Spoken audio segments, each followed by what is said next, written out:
तेरे दिन की तो सूर्य तेरा उजाला ना होगा, ना चांदनी के लिए चंद्रमा, परंतु यहोवा तेरे लिए सदा का उजाला और तेरा परमेश्वर तेरा शोभा ठहरेगा।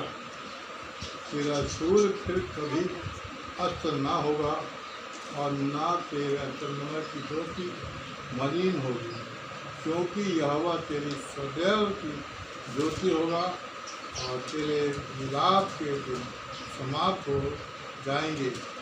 तेरे लोग सब से के सब धर्मी होंगे, वे सर्वदा देश के अधिकारी हो जाएंगे। वे मेरे लगाए हुए पौधे और मेरे हाथों का काम ठहरेंगे, जिससे मेरी महिमा प्रकट हो। छोटे से छोटा 1000 हो जाएगा और सबसे दुर्बल एक सामर्थी जाति बन जाएगा। मैं यहोवा हूँ, ठीक समय पर ये सब कुछ शीघ्रता से पूरा करूँगा। परमेश्वर का धन्यवाद हो। जैसा कि लिखा हुआ है 22वीं आयत में कि मैं यहोवा हूँ और अपने ठीक समय पर इन सारे कामों को पूरा करूँगा। ये प्रार्थना करें। धन्यवाद देते हैं सामर्थ्य पिता तेरे इस महान वचन के लिए, महान दिन के लिए मेरे लॉर्ड। और जबकि खुदा तेरी संगति में हम बैठते हैं मेरे पिता परमेश्वर, खुदावन होने दे कि तेरी सामर्थ परमेश्वर, तेरा बेटा परमेश्वर, तेरा परमेश्वर तूने उनको पैदा किया है खुदावन, तो बैठे अपने परिवार के साथ परमेश्वर, और हम सभी बैठे खुदावन तेरे पवित्र सिंहासन पर।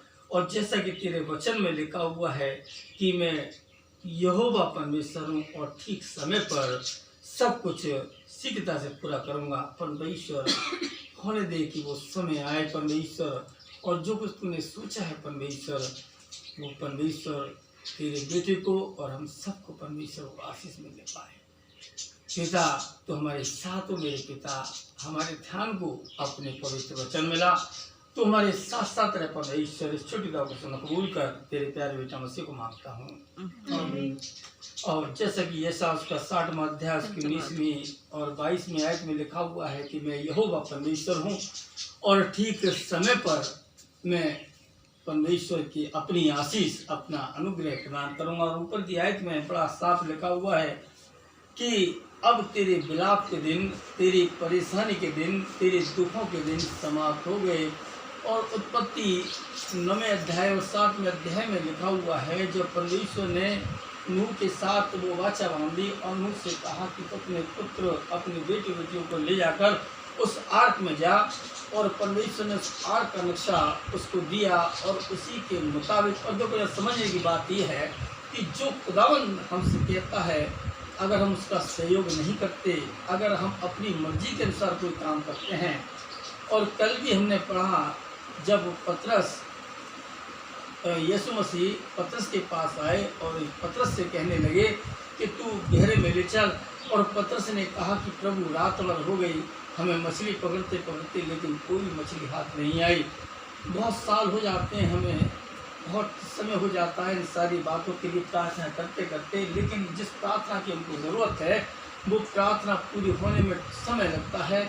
क्योंकि हमको ये समझ लेना बहुत ज़रूरी भी है कि कहीं ना कहीं हम उस जाल को, उस विश्वास को गहराई में लेकर नहीं चल रहे।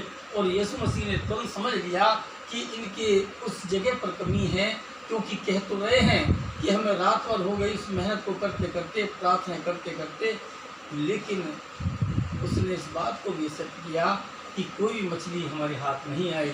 तब यीशु ने कहा कि तू उसको गहरे में ले चल, और जैसे ही उसने इस बात को कहा तो उसकी बात को एग्री किया। और पतरस ने कहा कि प्रभु तू कहता है तो मैं इस बात को कर लेता हूँ। और जैसे उसने गहराई में उस जाल को डाला, और बाइबल बताती है कि इतनी मछलियाँ आई कि उसके जाल फटने लगे। नूह के समय में यही हुआ कि नूह के द्वारा आर्क बनाया गया, और परमेश्वर ने साफ लिखा हुआ है आर्क का नक्शा दिया, उसी नक्शे के हिसाब से उसने खिड़कियाँ निकाली, दरवाजे निकाले, सब कुछ निकाला। परमेश्वर उस बात से खुश हुआ, क्योंकि जो कुछ परमेश्वर ने व्यवस्था दी है, जो कुछ किया है अकॉर्डिंग टू बाइबल, तो खैर हम नहीं चल पाते हैं, लेकिन हमको उस चीज़ को मानना बहुत ज़रूरी है, फॉलो करना बहुत ज़रूरी है कि परमेश्वर हमसे क्या बातें करना चाहता है, हमसे क्या कहना चाहता है। यहोशू पहला अध्याय की 8वीं आयत में लिखा हुआ है, ये व्यवस्था की पुस्तक तेरे मन से अलग ना होने पाए, ना तू इधर मुड़ ना दाएं ना बाएं मुड़ना, और ये तेरे चित्त में बनी रहे, तेरे दिमाग में बनी रहे, और तू यहाँ जहाँ भी जाएगा वहाँ परमेश्वर तेरा साथ होगा। इधर उधर ताकने का मतलब ये है कि हमारा विश्वास उस परमेश्वर पर होना ज़रूरी है। जैसे पतरस ने इस बात को सब किया, फिर भी परमेश्वर तेरे कहे के अनुसार, उसकी मर्जी के अनुसार कोई काम होता है तो बाइबल बताती है हम बहुत से फल, बहुत सी आशीष, बहुत सा अनुग्रह। लेकिन ये भी सत्य है कि जैसा भी हमने पढ़ा, जैसा उसका 60वां अध्याय की 22वीं आयत में लिखा हुआ है, मैं यहोवा परमेश्वर हूँ और ठीक समय पर जो तुम मांगते हो उस फल को मैं देता हूँ, क्योंकि मैं यहोवा हूँ। और जब नूह को परमेश्वर ने उस अपने हाथ से उसको बंद कर दिया और चारों तरफ से सब कुछ बंद हो गया, हो सकता है कि हमारे जीवन में भी यही बात होती हो कि परमेश्वर हमें लगता हो कि परमेश्वर ने हमारे घर की आशीषों को बंद कर दिया है, लेकिन ऐसा कभी नहीं होता। परमेश्वर ने कोई काम रोका है तो कोई ना कोई उसकी योजना होती है, क्योंकि आग को जब परमेश्वर ने बंद कर दिया, अंधेरा हो गया होगा, सब कुछ हो गया होगा, लेकिन बाइबल बताती है कि नूह उस समय घबराया नहीं और परमेश्वर के अनुग्रह में, परमेश्वर की उन बातों को ध्यान में रखते हुए वो 40 दिन और 40 रात रहा और परमेश्वर ने उसकी एक खिड़की को खोला। हमारे जीवन में वो निश्चित समय पर वो खिड़की को खोलता है, हमको वो आशीष देता है जिसकी हमको इच्छा है, जिसकी हमको डिमांड है, जिसकी हमको ज़रूरत है। क्योंकि लिखा हुआ है कि समुद्र में भी लिखा हुआ है, पृथ्वी पर हर चीज़ का परमेश्वर ने एक निश्चित समय ठहराया है। अपने समय के अनुसार परमेश्वर हमको समय समय पर आशीष देता है, अपना अनुग्रह प्रदान करता है। तो हमें इस चीज़ से नहीं घबराना, क्योंकि जब 40 दिन के बाद परमेश्वर ने नूह के दरवाजे को खोला, उस समय हो सकता है उसके बेटे बेटियां परेशान हो रहे हों, हो सकता है उनकी बीवी उसकी परेशान हो रही हो, लेकिन नूह जानता था कि परमेश्वर जो कुछ कर रहा है हमारे भले के, हमारे बेटे बेटियों के भले के लिए कर रहा है, और उसने घबराया नहीं, परमेश्वर के ऊपर विश्वास किया। परमेश्वर में नहीं, परमेश्वर के ऊपर, अपॉन द यहोवा परमेश्वर, गॉड के ऊपर उसने विश्वास किया, और यही विश्वास को धार्मिकता में ले गया। और लिखा हुआ है बाइबल में, न वो भूखे रहे, न परेशान हुए, न दुखी हुए, न किसी परिस्थिति में फंसे, परमेश्वर ने उनको स्वच्छ बाहर निकाला। रोमियो उसका 7वां अध्याय उसकी 16वीं आयत में लिखा हुआ है, जिस अच्छे काम करने की मेरी इच्छा होती है मैं नहीं करता, और जिस बुरे काम करने की इच्छा नहीं होती वही मैं करता हूँ। कभी कभी हमारे दिमाग में वो काम आ जाते हैं, वो सारी बातें आ जाती हैं जिससे परमेश्वर घृणा करता है।